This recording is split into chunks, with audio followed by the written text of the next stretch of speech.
My name is Darcelle 15, and I own and operate Darcelle 15 Showplace in Portland, Oregon.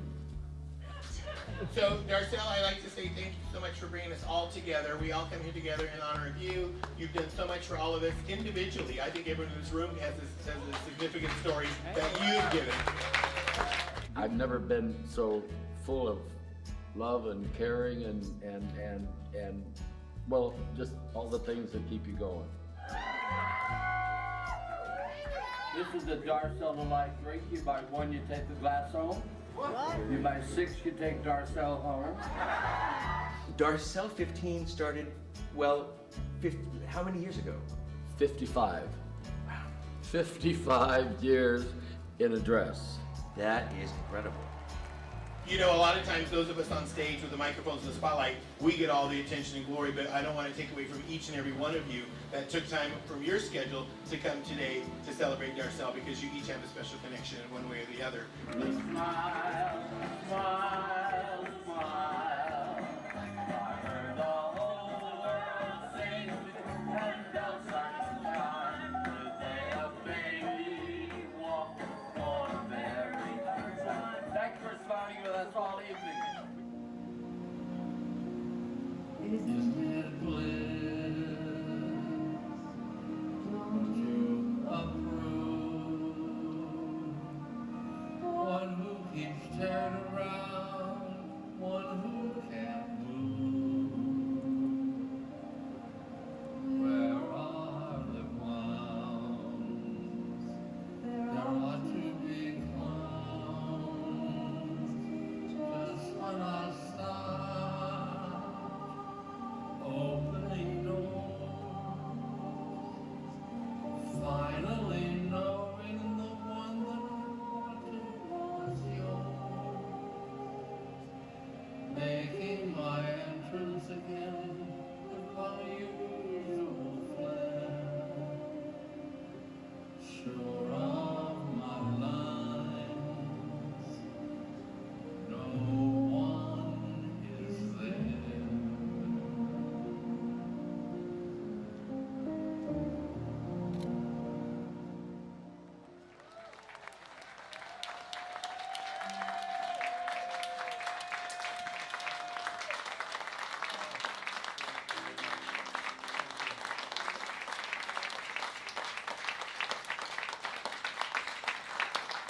My lovely family is here.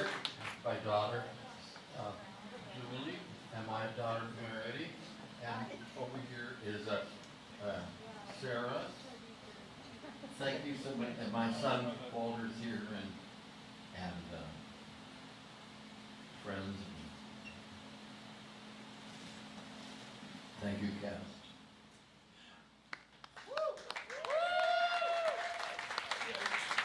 Thank you. I'm so proud of all of you. I can't handle it. We love you, Darcelle.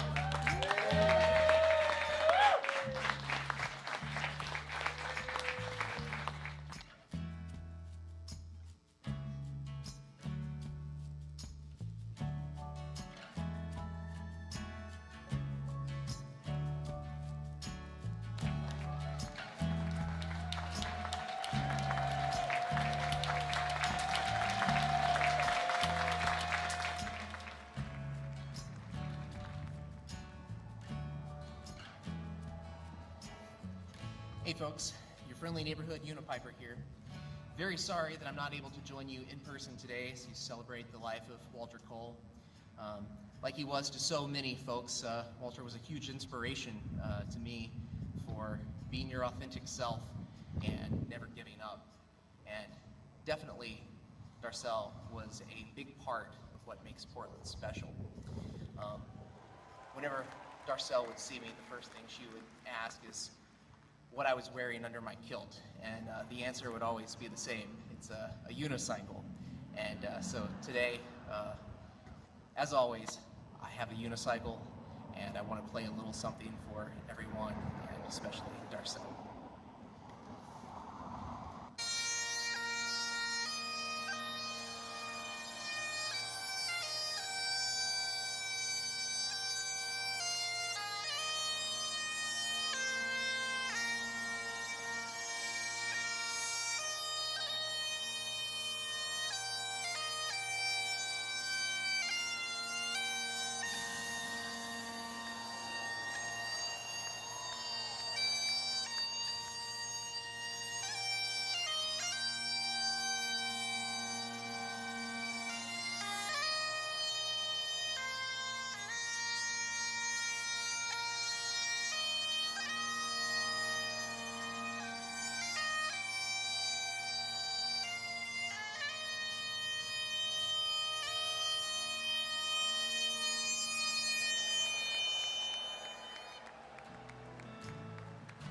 You know, Darcelle always supported my business, Mother's Bistro and Bar, and I always tried to support her as well. And when I came into the community, she welcomed me with open arms. And one day, not too long ago, she called me after I had had 3 windows broken over a short period of time, and she said, Lisa, Bill Nato once said to me, leave your lights on. Keep your lights on and nobody will bother you. And I listened to her advice. I've kept the lights on at Mother's, and so far, thank God, knock wood, we haven't had a broken window. So for that, I'll always remember Darcelle, not to mention those assless chaps. We'll miss you, Darcelle. Love you.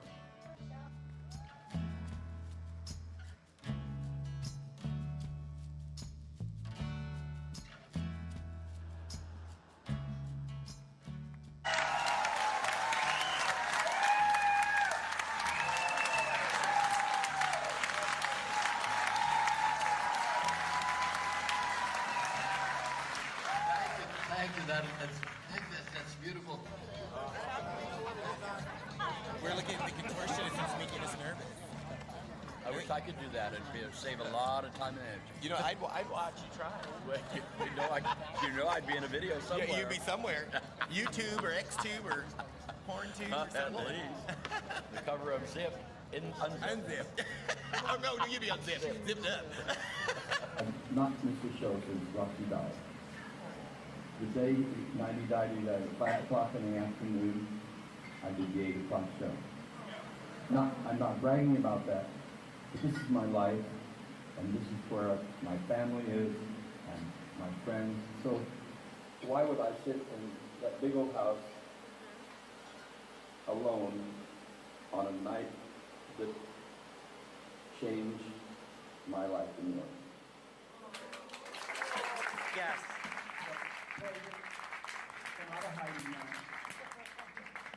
I was in hiding, I was drinking in the back. I have a bottle in my purse. Okay. You're so beautiful at 87. There's some people whose community into this room that don't look as good as you in their 60s. Tonight is all about love and not shade. So we would like to now, the big finale of the show, I'm so excited. Please welcome to the stage, once again, Stormlark. The amazing Stormlark.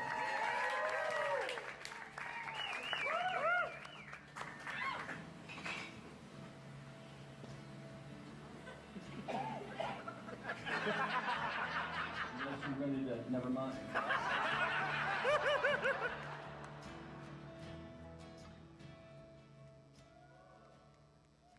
Stand up for me, and we'll stand together. I'm the sky above you, oh, I love you, everyone. Stand up for me, for your great-grandmother, for your father, brother, and each other and everyone, and be the light and be the answer, be the music in the dark. Stand up for me, and I'll stand beside you. I'm the light that guides you from inside you and everyone. Oh, oh, la, la, la, la. La, la, la, la, la, la, la, la. Be the way, oh, and be the laughter.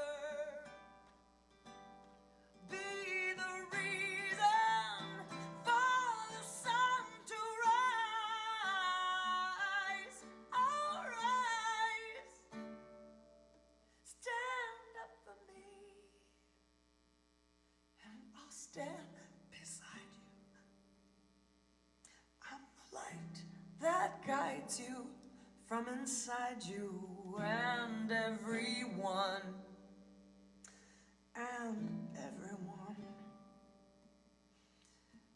and everyone.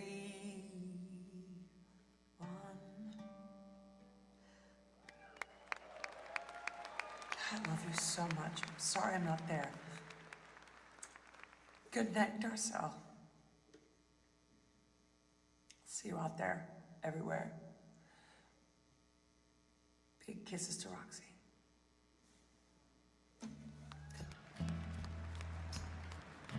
Hi everyone in Portland.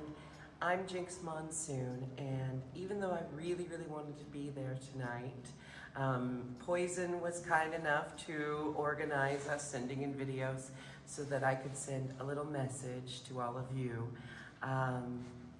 I didn't know Darcelle terribly well, and most of the times that we interacted, Roxy had to remind her who I was, but I kind of loved that. You know, that was kind of like, it gave me a little story to tell, and it had a little, me and Roxy had a little anecdote between us. So Darcelle was just more of a spirit and an entity in my life. You know, since I didn't know her personally, I kind of just knew Darcelle, the entity.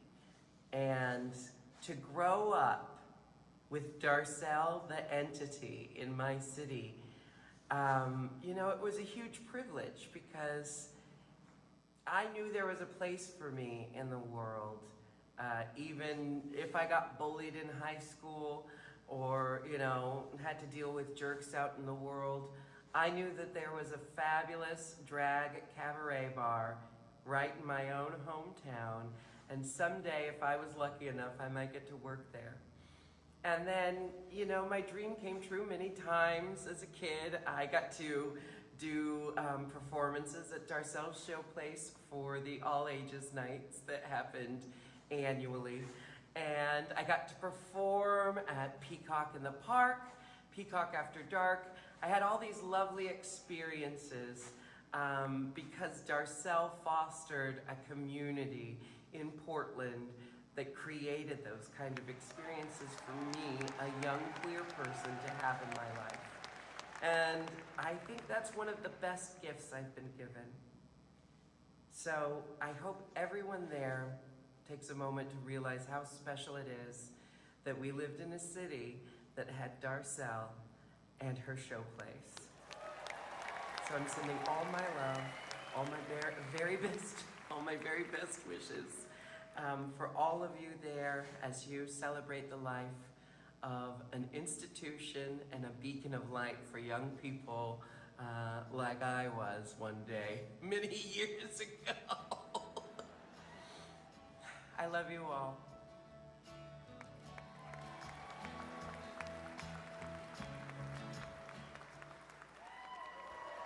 Good evening.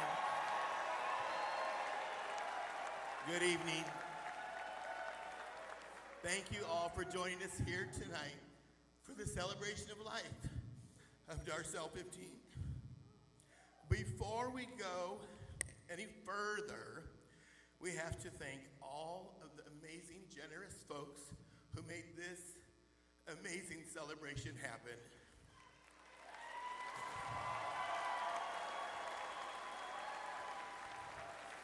So many donations that we just couldn't believe it. The Arlene Schnitzer Concert Hall and Portland 5 Center for the Arts. Levy Beverages out front. Broadway in Portland, Broadway across America. Jinx Monsoon. Terry Bean. Travel Portland. The Imperial Sovereign Rose Court of Oregon. Jeremy Corvus Peck. Kenny McCullum. Teresa Bassett, Peacock Productions, Meyer Pro, Quiet Productions, Morel Inc., Michael James Schneider, Oregon Blueprint, Kevin Hutman, Kimberly Van Patten, Thomas Malcolm Cook, Golden Thug Productions, Dwayne Witzel, and today I want to give a special thanks to Todd Widme, who this whole process, the last many weeks, has been just a godsend. Also, when we first reached out, because we knew that Darcelle needed, a special place for this event, I reached out to Tracy Wenkes, who runs Broadway in Portland, who's unfortunately ill and can't be with us tonight. So I want to give a special thank you to her, who didn't say no. She said yes, what can we do? And then the entire production came together when we were contacted by Greg Tamblyn of Pixie Dust Productions, who is an amazing producer and director, and all around, everything you see is Greg Tamblyn and the wonderful team he assembled. So thank you to each and every one of those folks.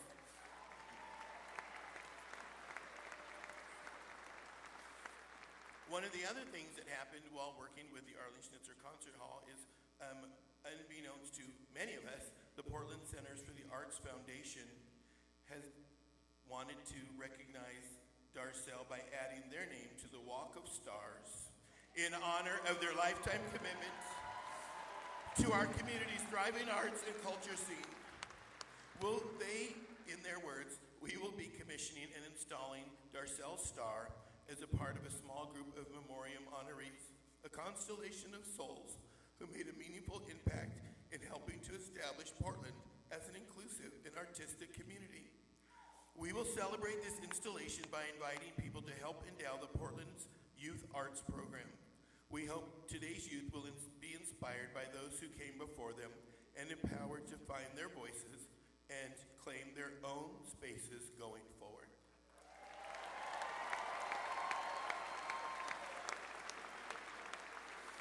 And now, please welcome to the stage the Royal Rosarian Honor Guard with Prime Minister John Danielson presenting Darcelle's urn.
The Royal Rosarian Honor Guard with Prime Minister John Danielson.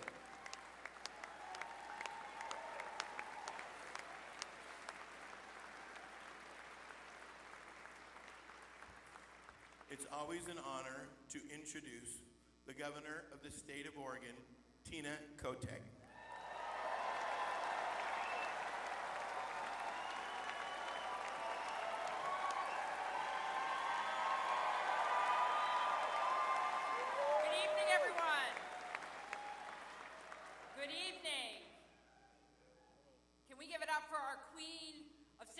Tonight, Poison Waters.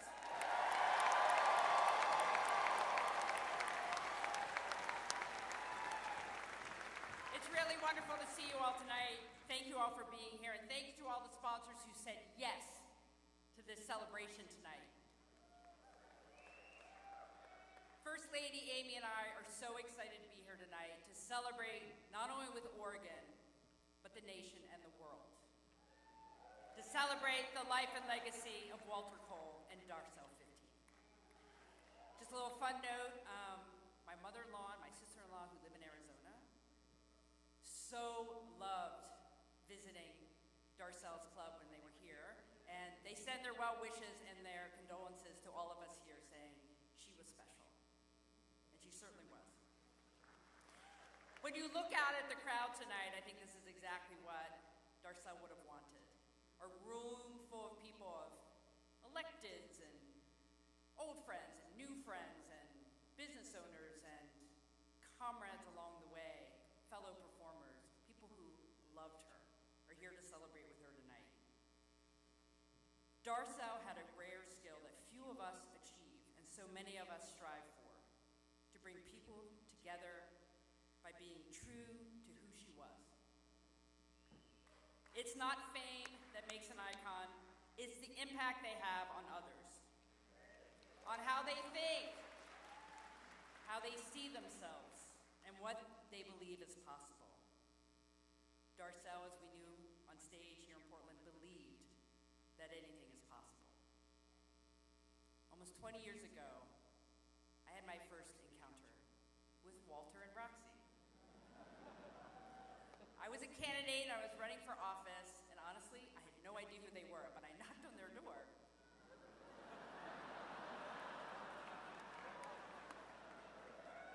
And I thought, what a fabulous house. And just so warm and inviting and just so encouraging on a little baby dyke candidate way back in the day. And I've always loved them for that.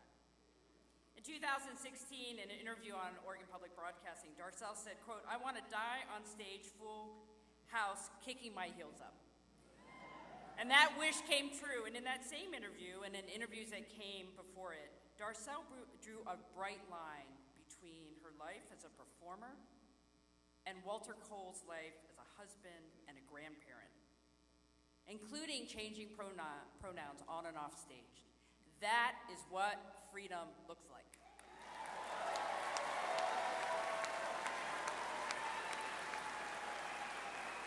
And we know that being Darcelle was Walter Cole's superpower. And many have said that that superpower saved lives. You all have your stories, you know what we mean. Representation has a place in every movement. It's as true in the arts as it is in politics. People that look different, sound different, and challenge our values should be visible and should be celebrated.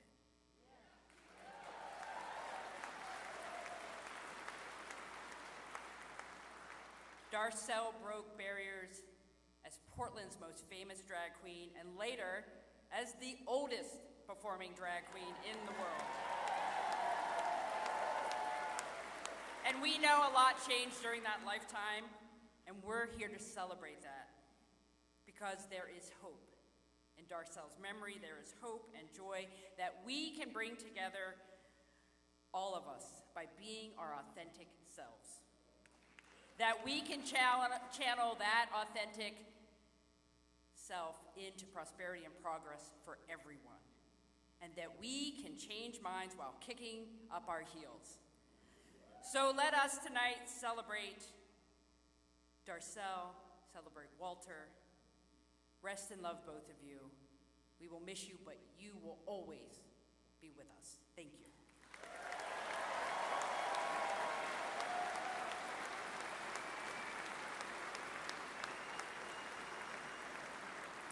And now I have the pleasure of introducing our next speaker, the fantastic representative here in our area, State Representative Maxine Dexter.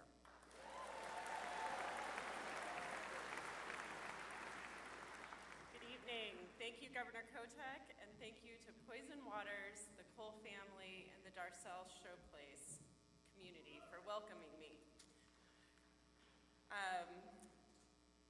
It's honestly a little bit stunning to be here in front of all of you. So I'm going to just take a moment and think about the courage that it took for Darcelle to open his world and open his heart to the city of Portland. and she, I'm so sorry, open her heart and open her soul to the city of Portland. Walter's incredible life, his courage, and his legacy is being celebrated across our city tonight and throughout this next month, hopefully forever. And I want to add to that by sharing with you, yes, please, let's celebrate.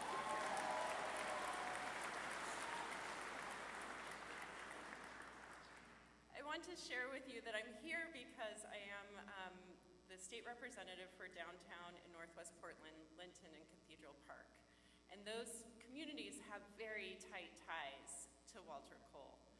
Linton, where he grew up, Old Town, where Darcelle's showplace burgeoned and thrived. And it also is really an interesting thing that Portland is a small place.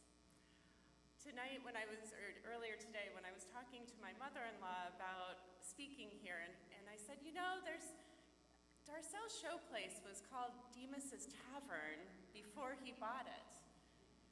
And her last name is Demas. I was like, was that your dad who owned it? And she was like, oh yeah, I go way back. That is wild. My mother-in-law's family sold Demas's Tavern to Darcelle.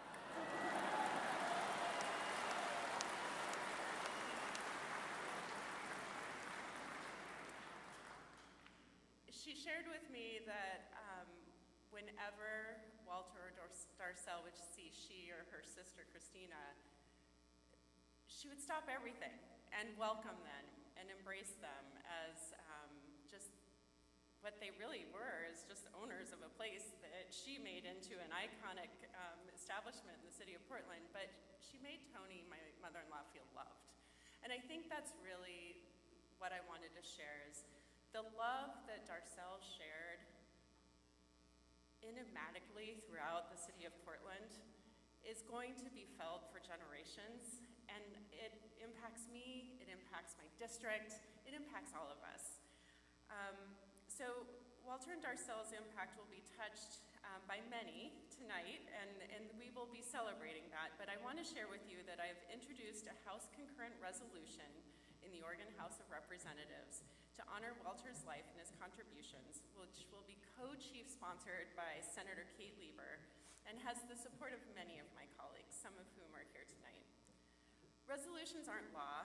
Instead, they are an important way the state of Oregon honors and recognizes the legacy and the history and the stories of our people. And I'm privileged to introduce the resolution, and I look forward to shepherding it to a successful passage later this session. And I hope to celebrate its passage with Walter's family, his friends, and many of you. And now, thank you.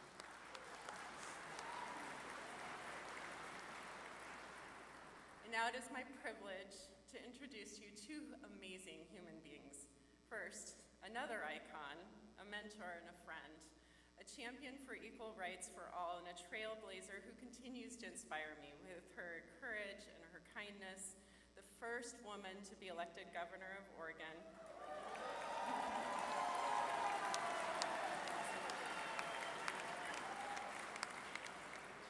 Obviously, you don't need me to say her name, but Governor Barbara Roberts.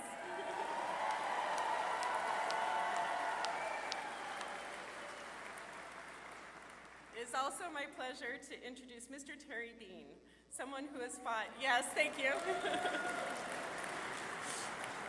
Someone who has fought passionately for the protection and expansion of LGBTQ plus rights at the state level, the national level, and internationally with both the Human Rights Campaign and the Gay and Lesbian Victory Fund, among many others. Please welcome Portland's Will and Grace.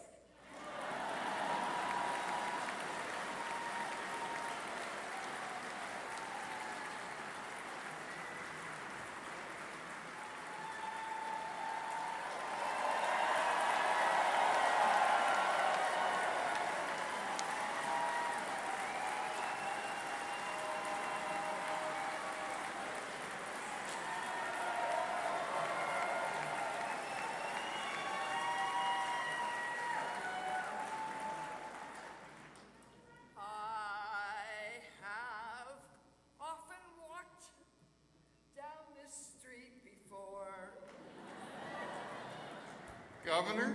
Are you saying you were a streetwalker? No, Terry. I was just speaking of Northwest 3rd Street on the way to Darcelle's. Do you know Darcelle's? Are you kidding? 54 years ago, yes, 54 years ago, I walked into my very first gay bar, Dima's Tavern. Today it's Darcelle's showplace. On stage, Darcelle was an assless chap with her butt hanging out.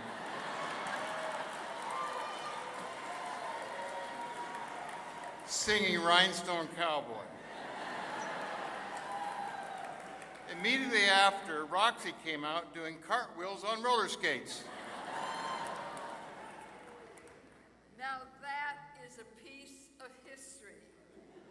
And Darcelle was definitely a history maker.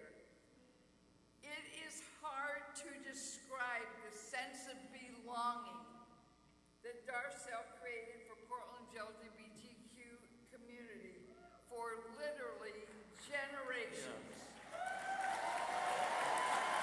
Exactly right.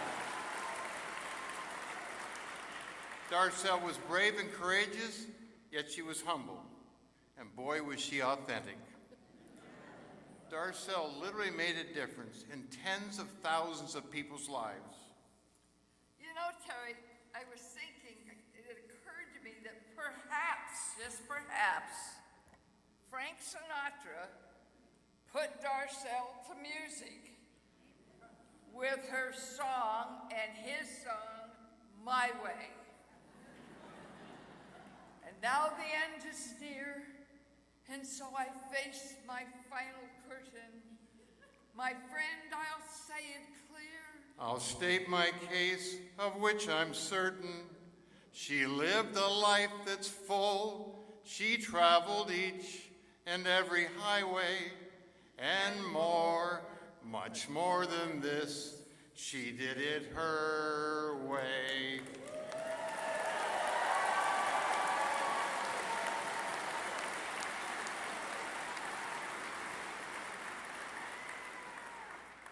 I can just hear her saying it now. And now as tears subside, and then she would wipe the tears from her cheeks. I find it all so amusing. To think she did all that, and may we say not in a shy way, oh no, not her, she did it her way. Darcelle, thank you for everything. May all of us create community for each other by living our lives with the same wild authenticity as you always did. We love you and miss you so much, Darcelle. Please give Roxy a big hug for all of us.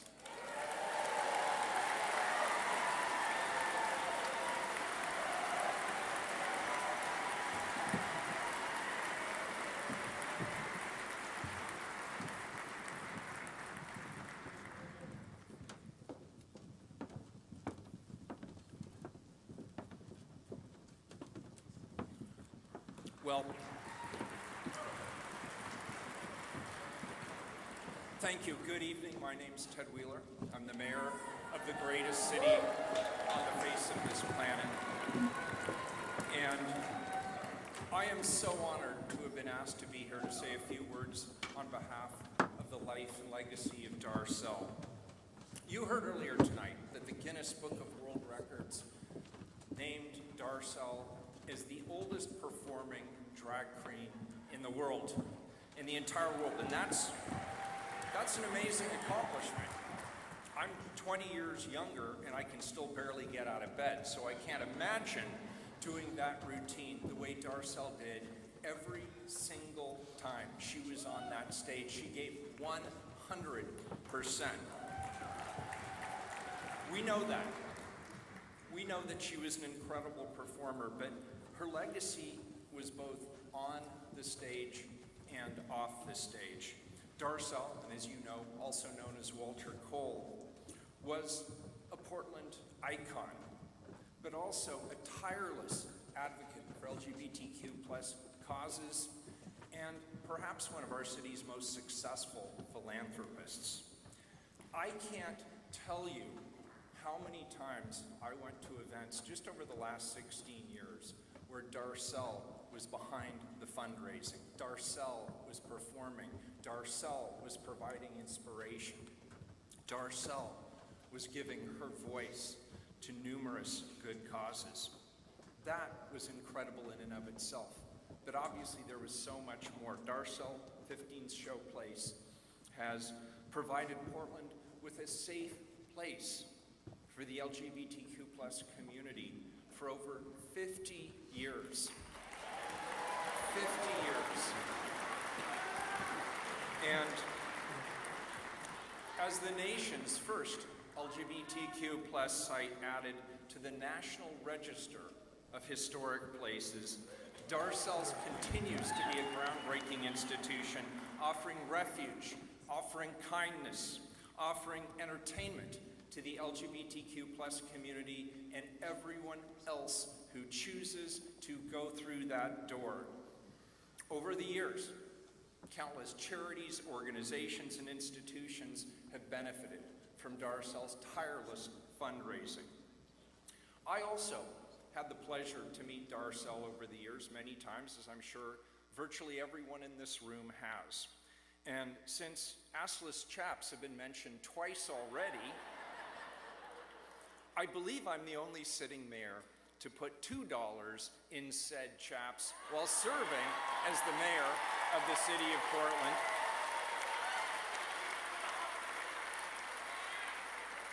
When you walked through that door, you knew you were about to see something special. You knew you were about to see an icon, somebody who so easily owned the stage. But the thing I noticed the most about Darcelle was that she worked every single person in that room, every single table, that she connected so easily with people from all walks of life.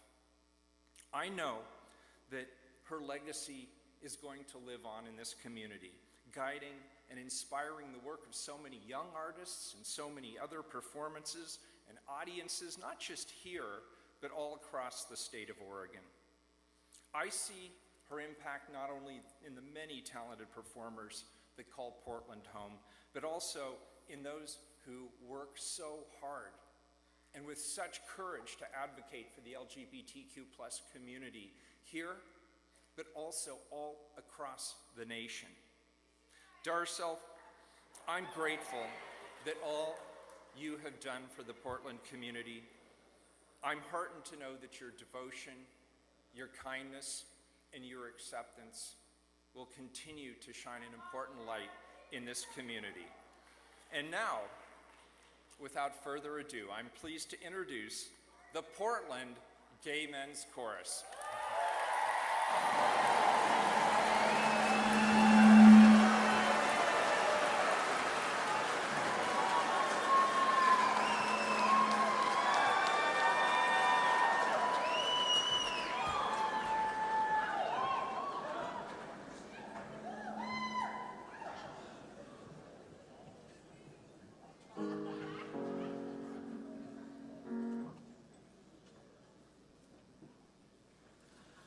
Out of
celebration of the life of Walter Cole, whom we also love and know as Darcelle. And I will say, before you get too nervous, when a pastor steps to a microphone and anything that even looks a bit like a pulpit, things can go a little bit, but I have promised to be brief. I promised to be brief. I did not know Walter or Roxy very well personally. I did have the opportunity to meet them a few times, to share a meal with them, go to their fantastic home on one occasion. And I do remember the first time I met Darcelle.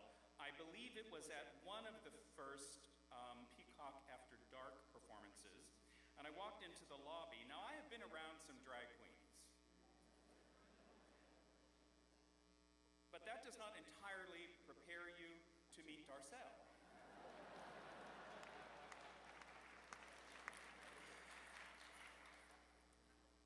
As I said, I did not know them well, so I will allow other people to share more personal stories, but I do want to take a moment and just offer a few of my observations about my deep appreciation for the contributions, and indeed what I believe were the spiritual contributions, the difference that Walter and Darcelle made in our community, and indeed in our world.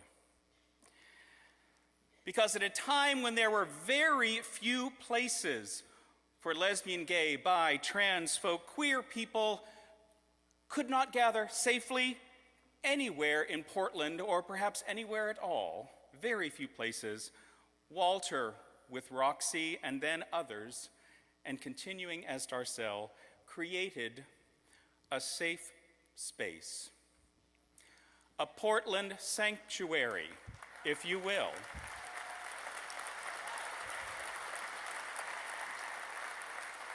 A sanctuary because it was a place where people could feel safe to reveal and celebrate their true selves. A place where people could gather and be reminded that they are part of something bigger and to know that they are not alone. A place where even in the midst of loss and hardship and struggles, many over the course of decades, and not done yet, where they and we can gather and find strength for the journey and find joy and hope renewed, where they can gather and we can gather with others and celebrate life's greatest moments. How many bachelorette parties were held at Darcelle's? Lord have mercy. And a place where not just through words, but through example and actions, it was shown and people were invited to serve and strengthen the lives and well-being of others. Amen. I got an amen in the front row. All right. And to me, that makes a space more than safe. It makes that space sacred.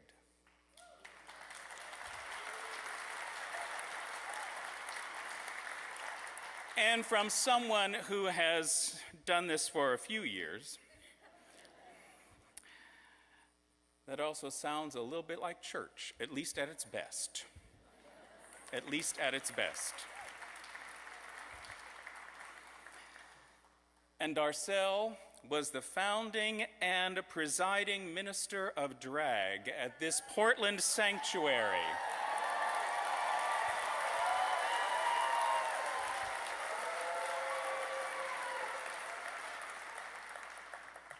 For more than 55 years. And, amen. Whew, all right.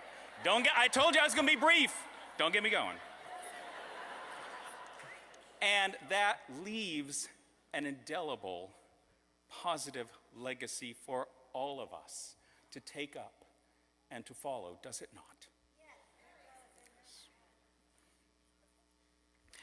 Now, it is a danger of the profession, so I'm going to borrow the words of the founder of my tradition, Jesus. You may have heard of him.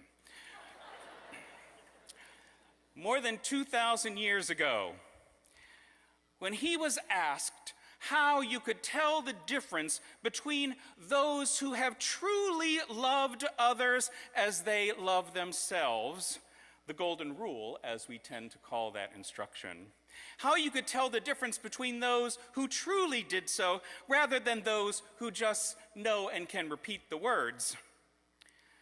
Jesus said this, "By their fruits ye shall know them. By their fruits ye shall know them." How do we know the rich difference and authentic, transformative, and positive impact was made by Darcelle's life? Well, just look around. Look at these glorious fruits.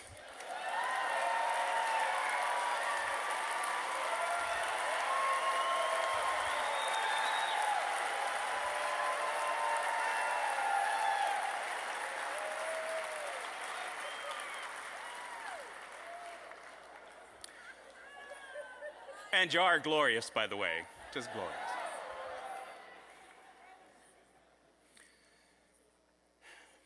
Yes, the firmament of Portland has lost its most glittering star. Yet now, the hereafter sparkles just a little bit more brightly. Maybe a few extra sequins or a beaded lash here or there.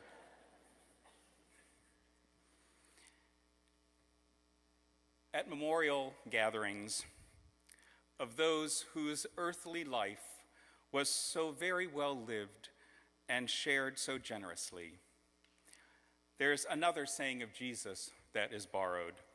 And it's from a story that he was telling about those who use and share the gifts that they've been given with others, who use and share them with others wisely or poorly. So tonight, I too will borrow that saying of Jesus and paraphrase it with a queer twist that I think would meet with Darcelle's approval.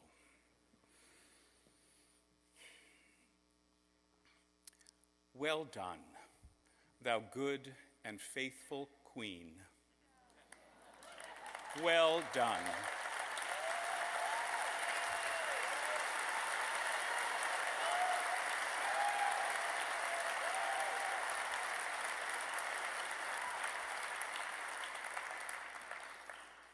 Well done. Now, enter into the joy of rest with your eternal sovereign.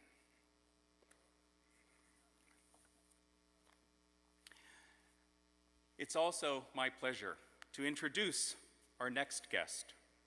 Please welcome to the stage His Imperial Majesty Rose Emperor II, Harold Strong.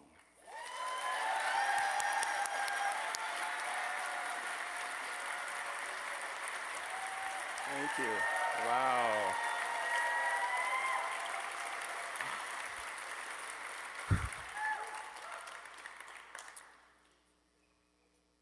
To Darcelle, his family's right here in the front row, thank you.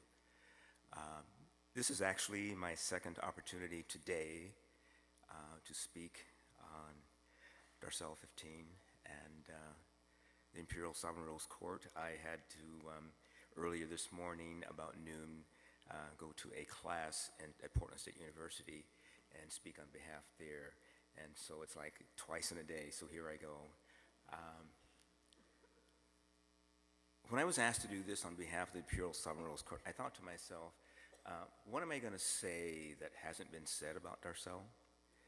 And then I realized that this occasion was going to be held in this room here, and I thought, oh wow, this makes my task suddenly clear. So I'm going to go back to Sunday, October 17th, 1976, and that was 46 years ago, for those who are counting. After a 6-week campaign, I had the privilege of being crowned Rose Emperor II of the Imperial Sovereign Rose Court of Portland, Oregon. in this very building, on this very stage, right there.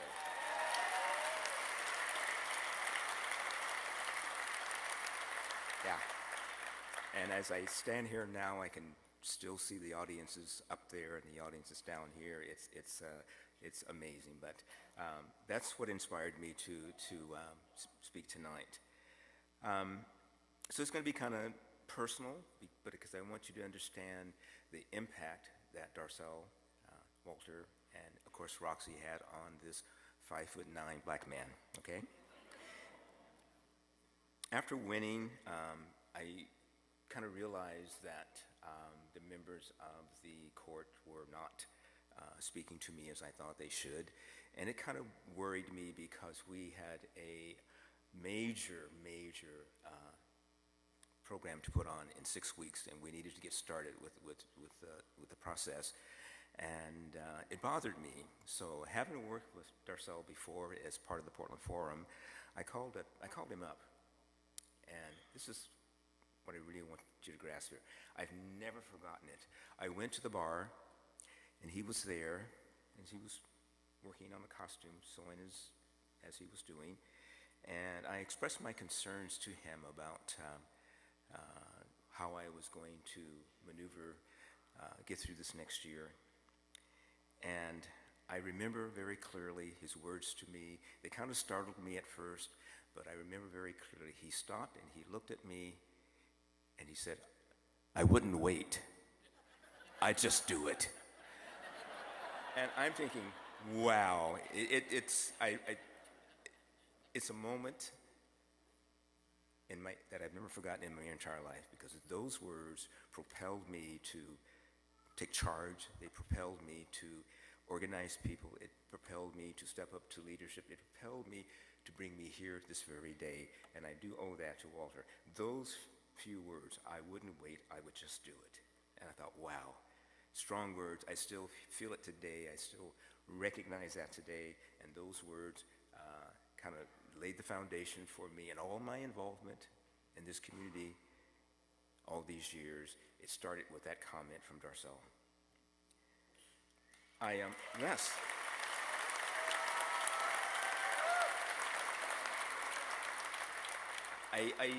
I'm going to detour a little bit here. I learned so much from both Roxy and Darcelle, and to be quite honestly, it's made me a better person.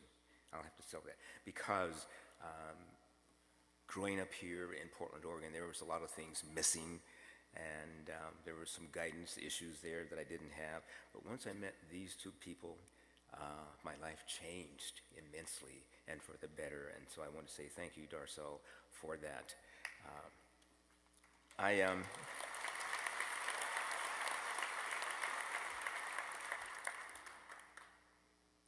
going to skip to 1982 because my life changed a little bit there, but I want to bring something to your attention that I think is important.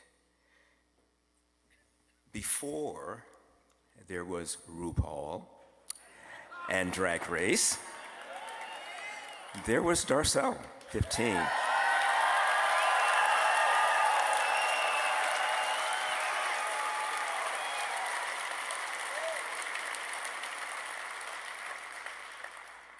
It's amazing, isn't it? Yeah. And Darcelle and Roxy started the contest of La Femme Magnifique to elect the most beautiful drag artist in the Pacific Northwest, and that was in 1982. And the pageant expanded to include all of the Pacific Northwest, the California, Colorado, Vancouver, British Columbia, and the contestants came from far and near, and they all came to, number one, meet Darcelle, number one, to understand Darcelle, and number one, to compete in this contest. And we didn't win $100,000, but in the course of the year that followed, we probably spent $100,000. But that's the kind of energy that Darcelle has imparted in Oregon, Washington, California, this entire West Coast. Everyone in the drag community, I call them drag artists, has benefited from knowing Darcelle, from meeting Darcelle, and I personally, from all the times that I had private conversations with him, I can guarantee you one thing, I would not be the person I am today without him.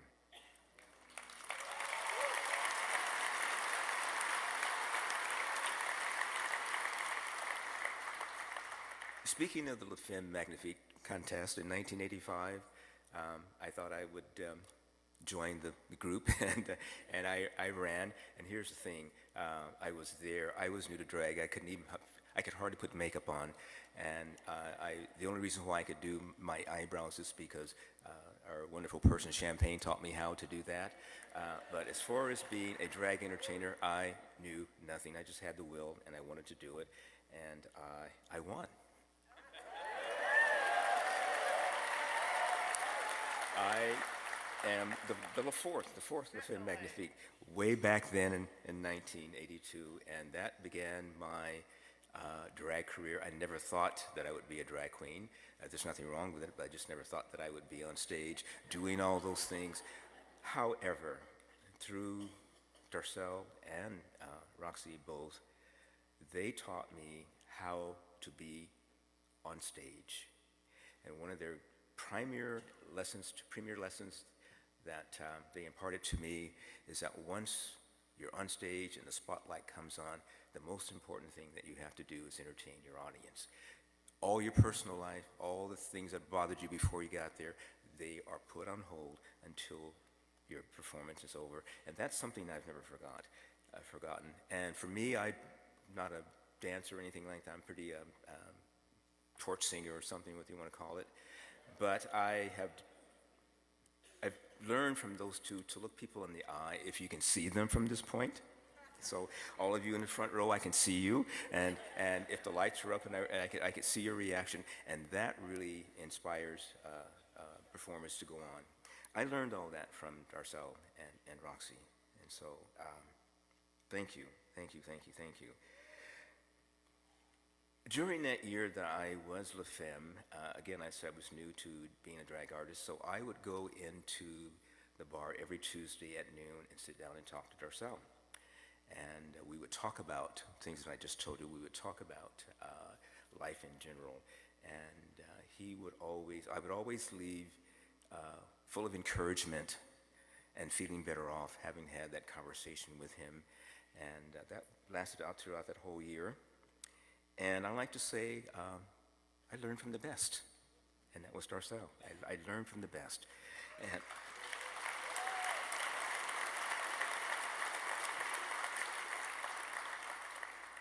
And here's the kicker of that. I learned so well that in 1988, I ran for Empress and won. So I am also Rose Empress, 31, Sicily, again. From the tutelage and the compassion and the strength and the encouragement that I received in talking to Darcelle. Just turn the page over. And I'm going to read this to Darcelle's generosity of spirit for the benefit of the Imperial Sovereign Rose Court is an important detail to mention. And for those of you who are not familiar with the Imperial Sovereign Rose Court, we've been around for 60 years. We are a 5013C charitable organization, and throughout the year, that's what we do. We do it as fundraisers, and those monies are all raised for charity. And we've been doing it for 60 years. So there.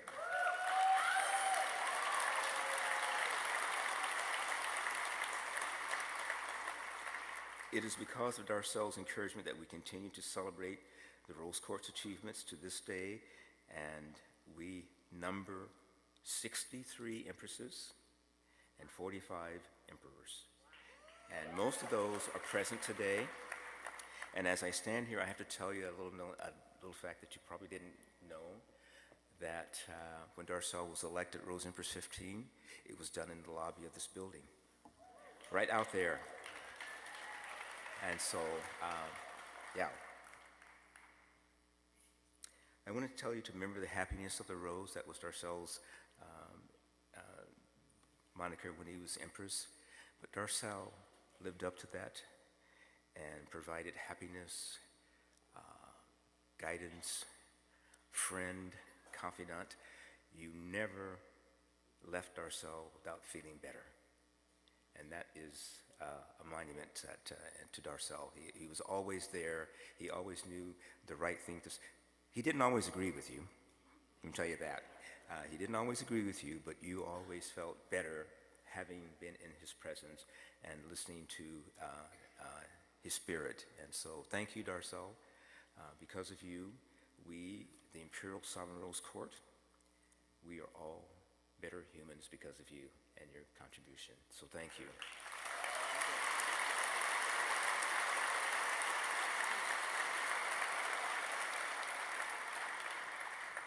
I have notes, but I've gone off the script here, so I'm not too sure what's next.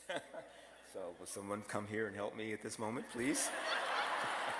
Oh, ladies and gentlemen, the Imperial Sovereign Rose Court of Portland, Oregon.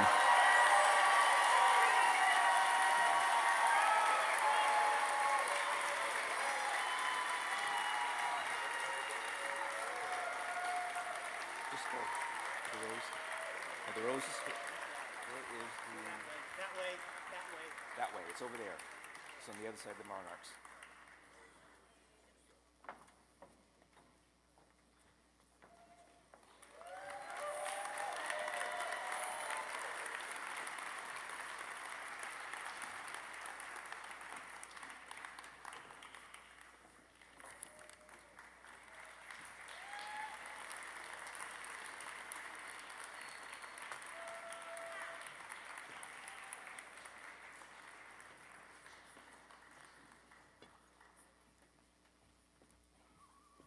I just have to slip this in because I've been wanting to say it all day, all night.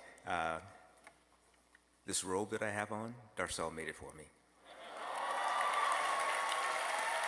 And I wear it with pride because she made it for me and then just handed it to me as a gift. So yes, thank you so much.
Ladies and gentlemen, we are honored to introduce Queen Mother One of the Americas, Nicole the Great.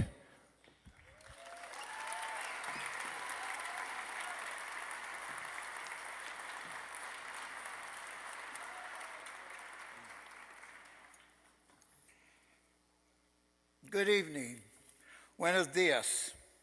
First, I want to acknowledge and pay my respects to the native lands we stand on and the great tribes of this great state.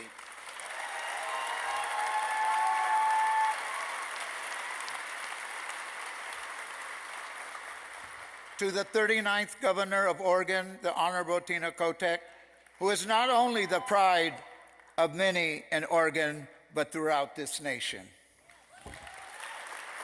The Honorable 34th Governor Barbara Roberts, and we in California had the honor of presenting her the Harvey Milk Legacy Award.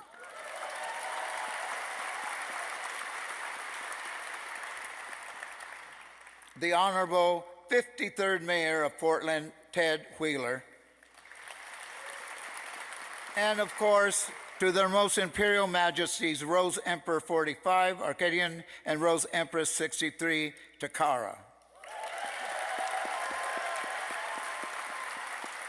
As well as King Father of all Oregon, Frank.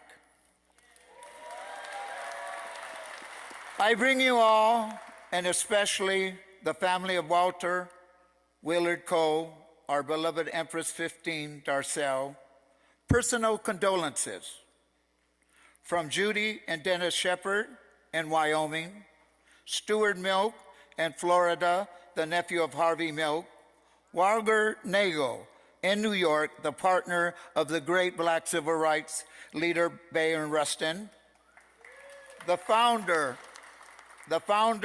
of the National AIDS Memorial Quilt, Cleve Jones in San Francisco, and condolences also from the founder of the Metropolitan Community Chair, the Most Reverend Troy Perry in Los Angeles, the former mayor of Salt Lake City, the Honorable Jackie Viskovsky, the Honorable Ron D. Hart, City Councilman Palm Springs, the 37th Mayor of San Diego, the Honorable Todd Gloria, California State Senator Scott Wiener, San Francisco, and the President of the California State Senate and the next Lieutenant Governor of California, the Honorable Tony Atkins. Indeed, what becomes an American icon legend? Darcelle 15. For she is just not celebrated in Portland, in Oregon, but throughout this great nation. She is being remembered and celebrated as a true, beloved, iconic LGBTQ hero and trailblazer. And I am proud to announce that on June 22nd in New York at the historic Stonewall Inn, Darcelle 15 will become the first citizen of Portland to be rightfully inducted into the National LGBTQ Hall of Fame.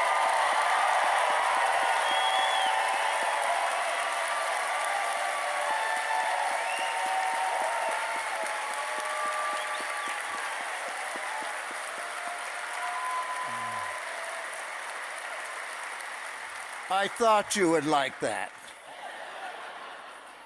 It is my deep, sincere honor to have been asked to speak tonight as the Queen Mother of the Americas. We have over 65 chapters in the United States, Canada, and Mexico, founded in 1965 in San Francisco. But I do acknowledge that the oldest royal LGBTQ titles did start 63 years ago here in Portland, Oregon, from Rose Queens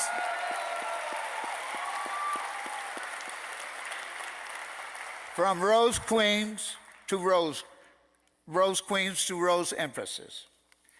And we all know if there had been an election for my position as Queen Mother One of the Americas, Darcelle would have landslided in. Lucky for me, our beloved founder, Empress Juan Jose, the absolute monarchy way and name, and anointed me her successor. Darcelle and I had many conversations these past over 50 years of our friendship. And I also got to talk to her during her last months. We both old queens agreed that God could take us right then when we were talking, and he had given us a most blessed life.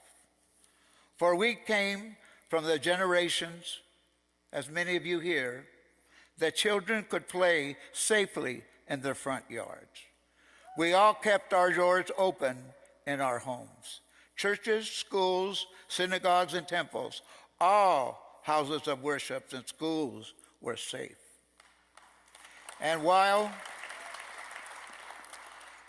we agreed that those were wonderful times, we remembered that Darcelle lived through the 1950s homosexual witch hunts of Senator Joe McCarthy. That Darcelle lived through and survived the 1960s when, with just a stroke of a pen in the signatures of a judge or your parents, homosexuals were sent to state hospitals as perverts, and many subjected to electric shock treatment and lobotomies, never to return the same. Walter Cole lived through those times in the 1970s when Anita Bryant launched her national anti-LGBT campaign, Save Our Children. And she lived through the anti-homosexual state ballot measures which were introduced across this nation, including No on 8 and 9 right here in Oregon, which you beat back.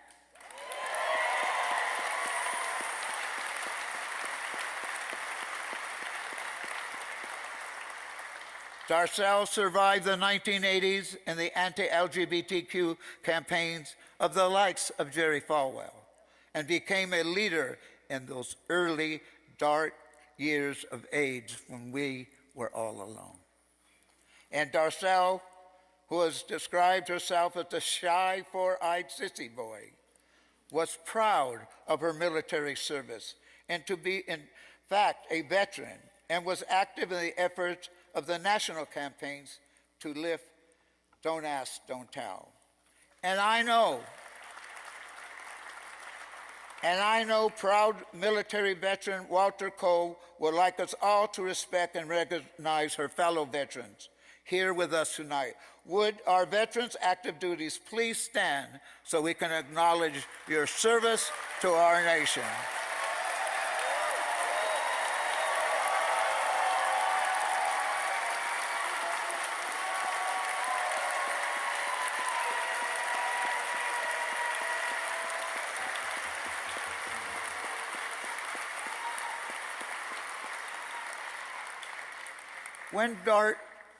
When Darcelle and I last talked, we talked about the changes in America and the renewed campaigns and crusades against our communities, the attacks on our transgender community and trans children, and of course, Drag Queen Story Hour in our drag queen community. For indeed, a war has been launched on our LGBTQ community. And I say to you this evening, if you really want to honor Darcelle and her legacy, you must all become activists and vote in our next election.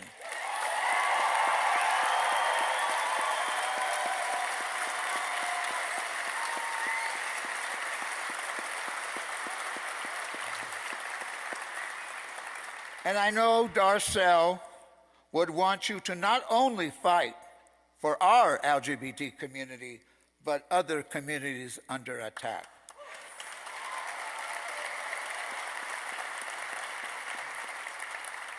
She would want you to stand tall against the growing hate and attacks on the Jewish community.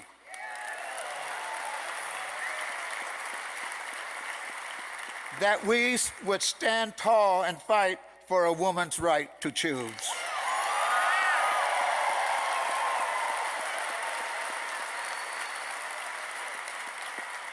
That we stand up against the growing hate crimes against our Asian Pacific Islander community.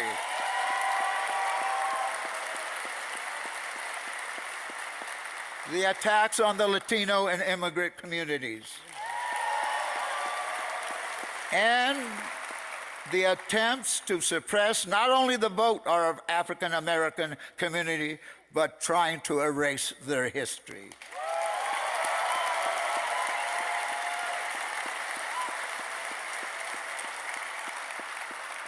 And I say to you finally that she would want us, as she was a most loving father, grandfather, great-grandfather, he would want us to continue the fight for gun control so that his grandchildren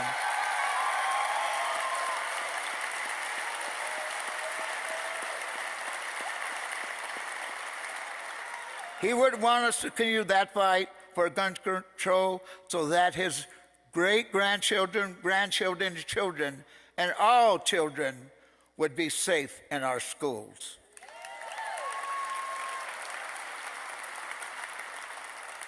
Let me make this perfectly clear. We truly honor the legacy of great American icons, especially one like Darcelle 15, by continuing their noble deeds in activism. So in that spirit of activism, the International Imperial Court Council will be donating $5,000 in Darcelle's name to Our Savior's Lutheran Church in Fresno, which has been vandalized frequently by the Proud Boys for hosting a drag queen event. We also respectfully call upon the Honorable Mayor Wheeler and the City Council of Portland to name a street after Darcelle.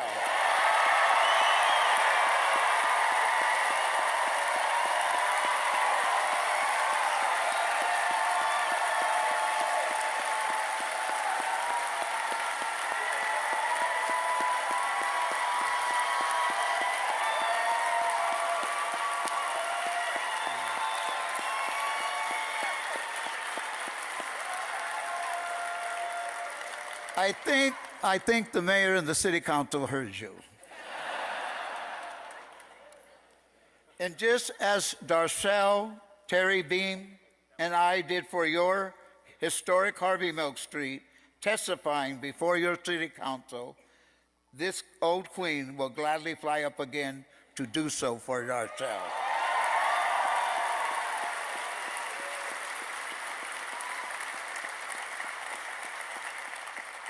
And I'm also proud to announce a room has been named after Darcelle at the Casa de Luz in Mexico for LGBT refugees from all over the Middle East, Russia, South America, and Africa.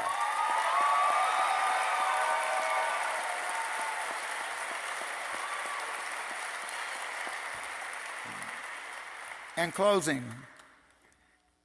and this old queen's final words to you all to remember are, Walter Willard Cole, Darcelle 15, was not taken away from us. Let us celebrate and remember that she was a given gift to all of us.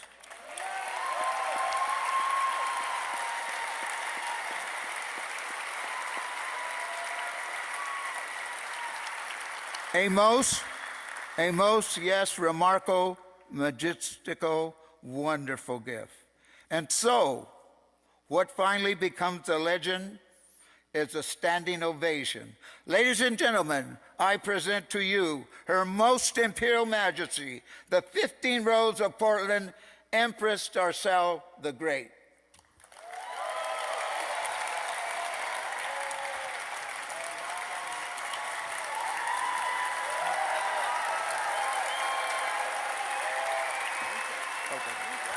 Oh, wait.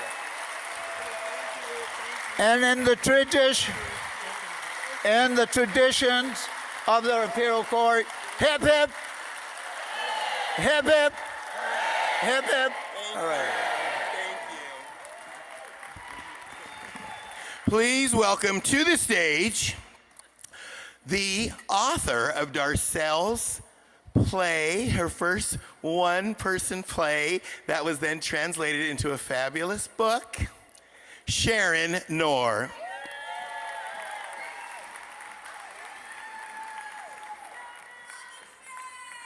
Hi, everybody. I called Walter up one day and I said, listen, you're not getting any younger. We need to put together your one-man show. So for an entire year, I went to his house on Monday nights with my little tape recorder. We drank a bottle of wine, and he told me the stories of his life. the stories of the life of Walter Cole. And I'd like to talk about that person right now. Walter Cole was a shy, little bullied, four-eyed sissy boy from Linton, Oregon, who grew up and took bold steps along the way to become who he really was, who was Darcelle. But before he became Darcelle, he had a very long, interesting life, and I know all the stories. When the play opened, there he was, standing on the stage, and there's a picture of him right there.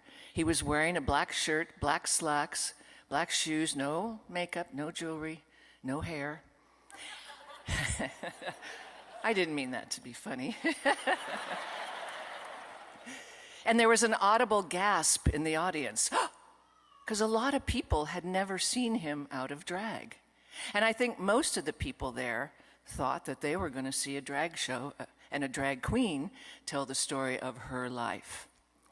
So on those Monday nights, I had a front row seat to this story from this amazing human being. It was like getting life lessons, you know?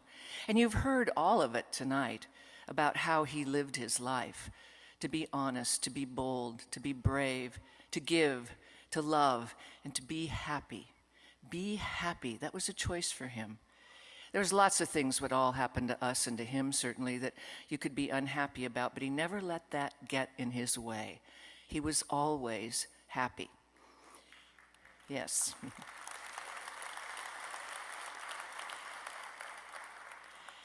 And when he found Darcelle, he found the perfect vehicle to spread that happiness and love around.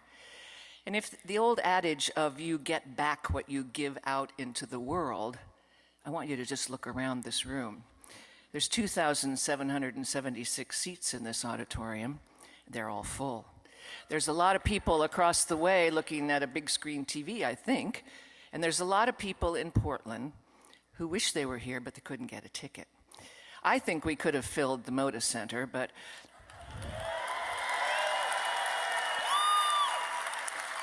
I guess it was booked. So if you want to know how much Darcelle gave to his family, his friends, his community, to the world, just look around you. And I'd like to say one more thing. It's kind of a war cry that we performers use. When Roxy died, as you heard, Darcelle went and did a show. When Darcelle died, the club didn't close. They did the shows. I broke my arm a month ago. I was in a show. I did the show with my arm in a sling. And every night, when I'd stand there waiting to go on and my arm hurt, and poor me, I would clearly hear this voice in my head. And it would say to me, well, first of all, it would say to me, get your ass out on that stage. But what it would say to me is the war cry that we performers all use, and that you can use it too, because it goes with life as well. No matter what happens, no matter how bad it is, the show must go on. Let's say it together. The show must go on. The show must go on. And Walter and Roxy, you better believe that it still is. Thank you.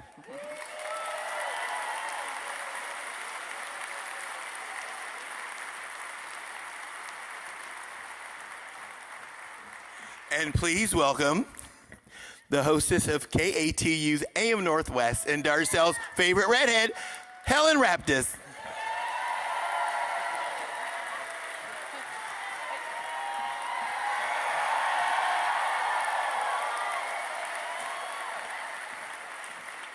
I had that made because I knew Darcelle would love it. Okay, I have to ask you, who in this audience has had a picture taken with Darcelle? And maybe even a Polaroid? A Polaroid, right? Polaroid right here. Doesn't that just tell you the impact that she has had on this city? It's just so incredible, because I know people have been exchanging with me about how they have a picture with Darcelle. Their daughter has a picture with Darcelle. I mean, it's amazing the impact she's had on this city. Now, Walter has always said that when he was Darcelle, he could say anything and get away with it, right? But I can tell you that Walter could say anything and get away with it. So I host a show called AM Northwest, and Walter and Darcelle have made many appearances. And one of my favorite memories is when Walter came on the show, and he was going to be a guest chef, and he was going to make his famous New Year's Eve quiche. So he got it together, but he was constantly getting irritated with me because I didn't know how to cook very well. So he was making it, and every time I did something wrong, he'd roll his eyes. Just like, oh my God, what am I gonna do with her? And then when he finally was done, he presented the quiche, he said to me, clearly your husband takes you out to dinner.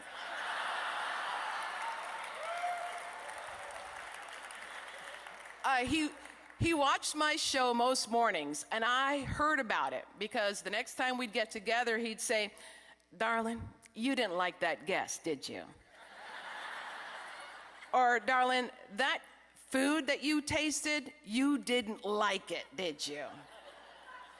And again, he'd reminded me, and you really need to learn how to cook. Walter was funny even when he didn't mean to be. There was this one night we all went out to dinner at a Chinese restaurant before a show, I think at the Keller. We're sitting at this big round table, family on this side, and then Poison was on this side with Jefferson. And Walter wanted to show me his new hearing aids because they were a big deal. They were brand new Costco hearing aids. And he was very excited because they had an app on his phone. And you see, now we're sitting at a big round table, and he had his app. It kind of looked like a dial, and he'd say, so if I want to listen to this side of the table, I just turn the app up like this. And then, because Poison is on this side, I just turn it down like this.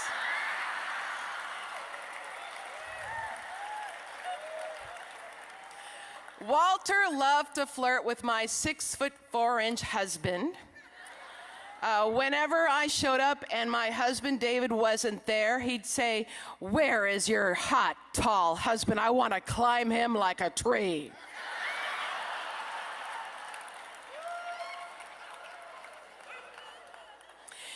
You know, in his last few weeks, he told me that he wasn't afraid to die and that he had lived a really fantastic life. He said it turned out better than he could have ever imagined. I mean, he had the love of his life, Roxy, for over 50 years. He entertained millions of people, and he helped so many people accept themselves.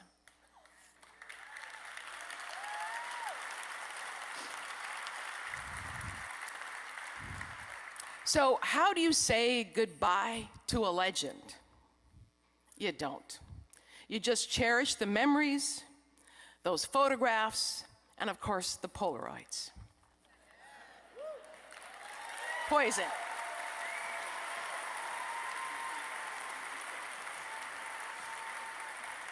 Thank you, Helen. Thank you so much. Now, it gives me great pleasure to introduce my friends, the beautiful family of Darcelle 15. Darcelle's son, JR, and his wife, Julie.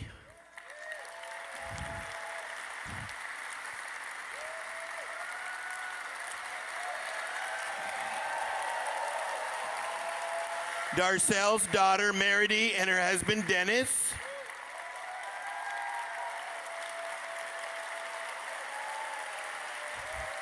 Granddaughter, Sarah, and husband, Michael.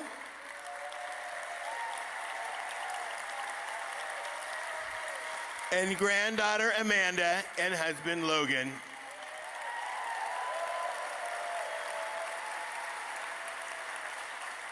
On behalf of everyone in this room and in our community, thank you for sharing your father and your grandfather with each and every one of us and made us all feel like a member of the family. Thank you.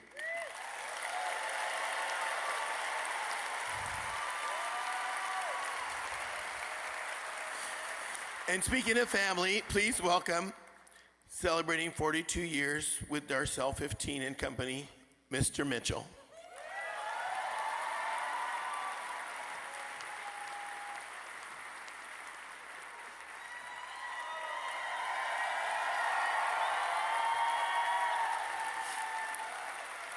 Okay, I said I wasn't going to do this, but damn it.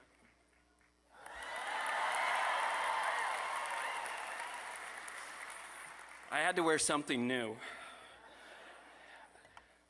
Whew. Light the candles, get the ice out, roll the rug up. It's today. Though it may not be anyone's birthday, and though it's far from the first of the year, I know that this very minute has history in it. We're here. Those are the first words I heard when I sat in the 5th row, looking at a velvet curtain. As the curtain opened, I got my first glimpse of the cast of Darcelle 15. Little did I know I would soon join Stacey Ray Scott, Laurel Andrews, Pauline, Tina Sandell, Roxy Leroy, and of course, Darcelle 15.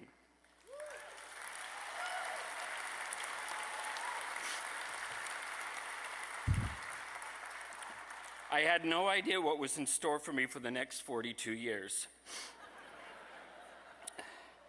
This trailblazing cast members would shape who I am today. My career started in the dressing room, zipping gowns, grabbing hair off of styrofoam wigs, and running up and down stairs. A lot of stairs. And if you've been in our basement, you know what those frickin' stairs are. Then I moved to stage level. Darcelle tells a different story. She puts me in the spotlight. I never did spotlight. That was by the gentleman by the name of Fairy Larry. Roxy trained me on pulling curtains the right way, and once I mastered that without falling into the pit next to the stage, which I think some of you may have done, I was then on to bigger and better things, the stage. But before I was allowed to perform, I had to get approval from Darcelle and Roxy. That was easier said than done. Darcelle was the easier one of the two. But ultimately, I was successful after creating my version of Elton John's Candle in the Wind with some help from Laurel Andrews, my first Marilyn, and my second Marilyn, Monica Boulevard. From there, I earned a spot in production numbers and became a member of the Quarter Ballet at Darcelle's showplace. The opportunities Darcelle gave me were life-changing. I was lucky enough to stand on stage with her to co-MC, to travel with her to Wigstock in New York, visit Provincetown with her and Roxy, Bobby Calicote, just to name a few. The thing I always be the most grateful was for being part of her chosen family. Darcelle and I never argued. And I always respect her courage, honesty, and even when it wasn't easy. If you have been to the show, you've seen Darcelle's unforgettable rendition. And I won't go with the chaps. Heard stories of George and Martha in their RV, and likely have taken your photo by Darcelle. Some of us remember those photos were Polaroid. They were $5. Darcelle was so much more than the character on stage created in 1967. She was an amazing human that cared for everyone and created the change in the community. Whether it was waffles with Walt at 2 a.m. after the show in her kitchen, Christmas Eve feeding those who might have been down on their luck, or a barbecue at her home at 4th of July, she welcomed all, always.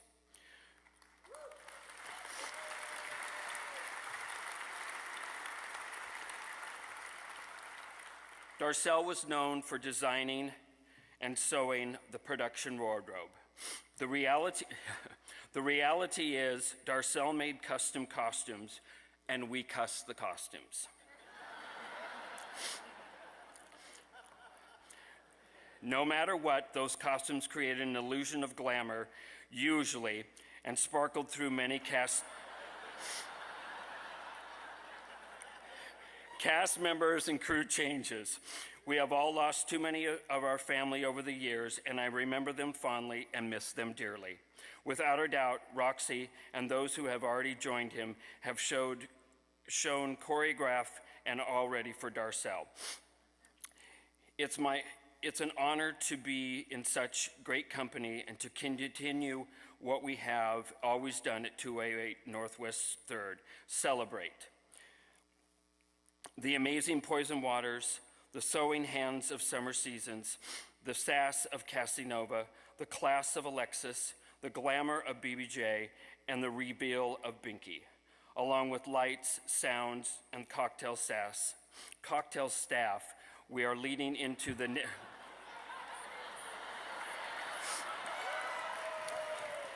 okay, maybe I was right. Leading into the next generation of Darcelle 15 and Company. I will always treasure these memories with Darcelle. We've experienced life-changing moments together. We've traveled near and far. We went to theater, celebrate holidays, and lived to the fullest. She and Roxy attended my wedding in Las Vegas. We consoled each other when we needed. We gossiped while picking out dresses and hair for each other. My fingers were crushed putting her shoes on with those dainty feet. These moments will remain special to me forever. Darcelle asked me for some private time with me while we held a vigil at the hospital. She told me never to stop show business and that my lipstick color was awful.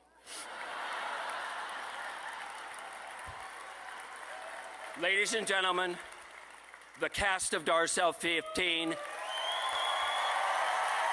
and Darcelle, I love you.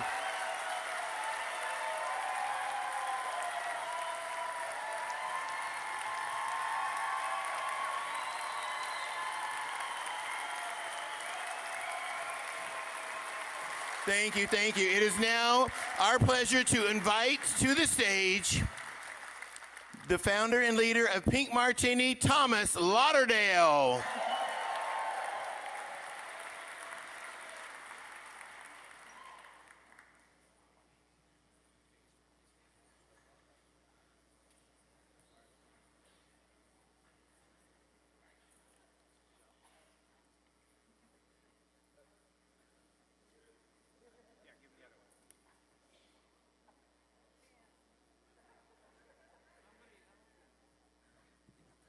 Hello, good evening. So in 1945, in the Oregon Junior Journal, I found this letter that was written. Dear Oregon Junior Journal, I have a little white bantam hen that I would like to trade for a female canary. My little mama bird died, and now my singer won't sing, so please, someone, bring me a bird. Walter Cole, 11028 Northwest St. Helens Road in Lyndon. Walter Cole loved to sing, and he created an atmosphere where so many people could sing and flourish and blossom. Through the years, my band has had the honor of recording with great singers, Carol Channing, Phyllis Diller, Poison Waters, Rufus Wainwright. And in 2010, Walter Cole stood on the stage as Darcelle and performed with the Oregon Symphony, making his Oregon Symphony debut, singing New York, New York. At the beginning of the pandemic, Don Horn, who can be very relentless, brought Walter Cole over to the studio, and we had the honor of recording 2 songs with him, which we just released earlier this year, and so beautiful. And so we're going to close with a recording that we did of his theme song, The Rose.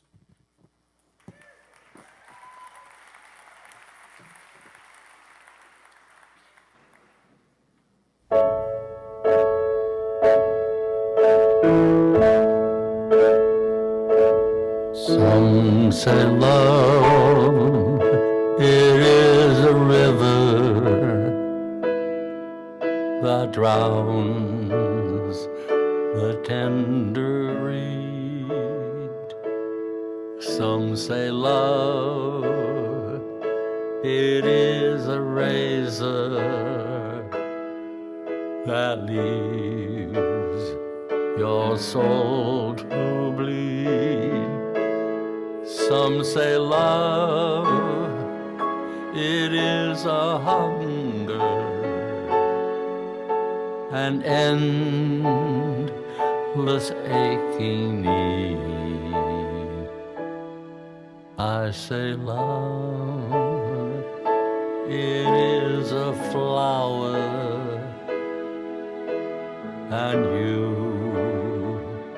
its only seed.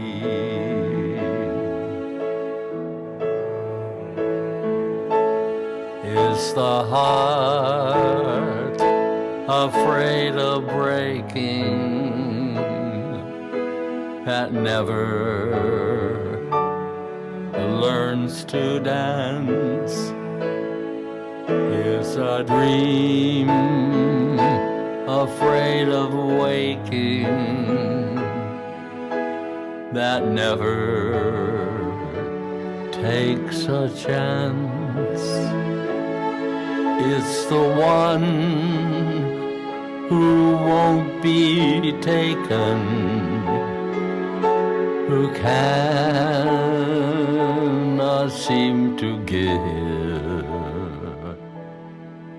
and the soul afraid of dying, that never learned to live.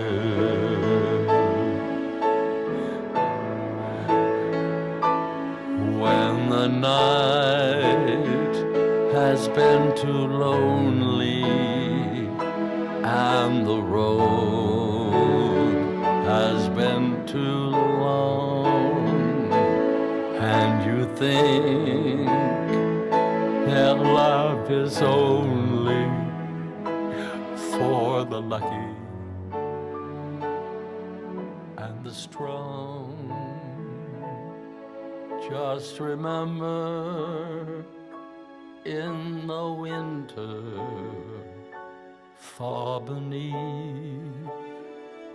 the drifted snows, lies the seed, and with the sun's love in the spring becomes the rose.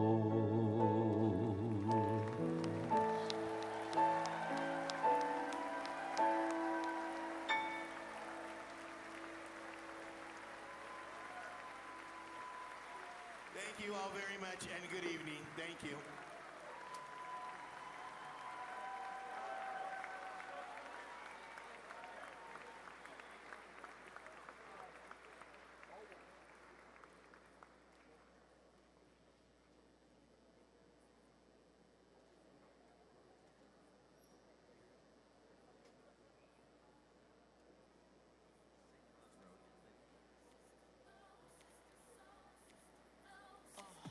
Walter Cole loved to sing, and he created an atmosphere where so many people could sing.